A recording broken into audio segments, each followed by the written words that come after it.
You said just 5 minutes. Now it's 2 a.m. Your brain's fried. Your neck feels like a crooked stick, and somehow you know exactly what 17 strangers ate for dinner. Welcome to the scroll spiral. You keep saying you'll stop, but you don't. Because doom scrolling isn't just a bad habit. It's a battle between your ancient monkey brain and a billion-dollar algorithm that knows exactly how to win. Let me explain why you're losing and how to finally win back your peace. Let's start with a glitch that's been around since the first banana fell from a tree: negativity bias. Your brain is hardwired to pay more attention to what's wrong than what's right. Why? Because back in the wild, noticing danger kept you alive. Miss the tiger? You die. Miss the sunset? You're still fine. So your brain evolved to over-prioritize threats. Now replace the tiger with headlines. Replace the danger with drama. Replace the forest with your feed. And what do you get? An endless loop of outrage, disaster, scandal, crisis, doom. Your brain eats it up. Not because you like feeling terrible, but because terrible feels important. And the longer you look, the more of it you see. The algorithm notices, it feeds the pattern. Before you know it, you've built a little temple of anxiety out of someone else's hot takes. Now, layer in the next glitch: hyperbolic discounting. This one's evil. It makes you overvalue now and undervalue later. It's why you'll scroll for 40 minutes to avoid 4 minutes of silence. You know it's ruining your sleep. You know it's killing your focus. You know it makes you feel like a dried mango after. But you still do it. Because your brain doesn't optimize for future peace. It optimizes for instant stimulation. Tiny hit of dopamine feels great. Rest, stillness, boredom, presence, too abstract, too slow. You trade long-term clarity for short-term chaos over and over again. Because your brain isn't thinking long-term, it's just saying more. Now let's bring in the third villain: confirmation bias. This one's sneakier. It's your brain's tendency to seek out, believe, and over-focus on information that already matches what you believe. It's not looking for truth, it's looking for agreement. So when you feel lonely, you notice breakup posts. When you feel insecure, you focus on perfect bodies and filtered lives. When you feel anxious, your feed starts showing you more fear, more urgency, more collapse. You engage with what reflects your mood, and the algorithm adapts. It doesn't show you balance, it shows you reinforcement. It keeps you inside a bubble of emotional confirmation. Your anxiety shows up, and your phone whispers, "You're right to feel this way." It's a psychological echo chamber, and every scroll makes the walls thicker.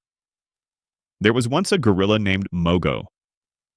One day, Mogo discovered a strange bush deep in the forest. It grew little red berries. They were bitter, but exciting. The twist? Each berry tasted different. Some were spicy, some were sour. Some were so strange they made his mouth buzz, so Mogo kept eating. Not because he was hungry, but because he never knew what he'd get next.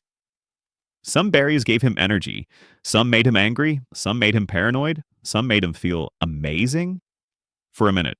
But the more he ate, the more scattered he became. He stopped climbing trees, stopped grooming, stopped hunting for real food. He just sat by the bush, popping berries all day and chasing the next hit. Until one day he looked around and realized the jungle had moved on without him. His body was tired, his mind was noisy, and his spirit? Number. He thought he was snacking, but he'd been feeding on chaos. Still think it's harmless? Doom scrolling doesn't just waste time, it erodes your energy, your clarity, your ability to think without input, your sense of enough, your power to focus on what actually matters, and worst of all, that it does it slowly. So you don't notice. You just start to feel tired. Number frantic, empty. That's the cost.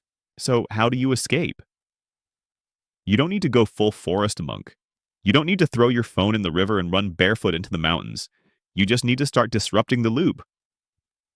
Here's how: 1. Interrupt the biases. When you catch yourself scrolling, ask, is this information helpful, yes, or just alarming? Do I feel more calmed or more chaotic? Is this feeding my focus or fracturing it? Even asking the question breaks the trance. 2. Replace the pattern. Scrolling is a reaction to boredom, anxiety, loneliness, or stress. So give yourself new responses. Feeling anxious? Step outside. Breathe. Walk. Feeling tired? Rest without input. Feeling overwhelmed? Grab a notebook and dump thoughts. If the urge hits, give your brain a softer snack. 3. Create a scroll ritual. You don't need to quit cold turkey. You just need to add containers. Example: I scroll for 15 minutes after lunch, then I'm done. Build a ritual, not a reflex. Make it intentional. 4. Curate your feed like your peace depends on it. Because it does. Unfollow chaos, mute noise, add silence. Let your algorithm reflect your values, not just your triggers. Let's bring it home jungle style. Imagine a gorilla walking into a clearing. He looks up. The sky's open. The forest is quiet. For the first time in weeks, he doesn't reach for anything. He just breathes. He doesn't need new content. He just needs to feel present in his own life. That's what breaking the scroll cycle gives you. Not more productivity, more presence, not more data, more you. Your attention is the most valuable thing you own, and every scroll is a trade. Don't trade your focus for noise. Don't trade your peace for panic. Don't trade your presence for projections of other people's curated moments. Start small. Catch yourself. Close the app. Re-enter your body. And remember, you're not here to watch life. You're here to live it. Drop a banana in the comments if you've ever gotten stuck in the scroll trap. And hit subscribe for more brain glitch breakdowns so you can outsmart your own instincts.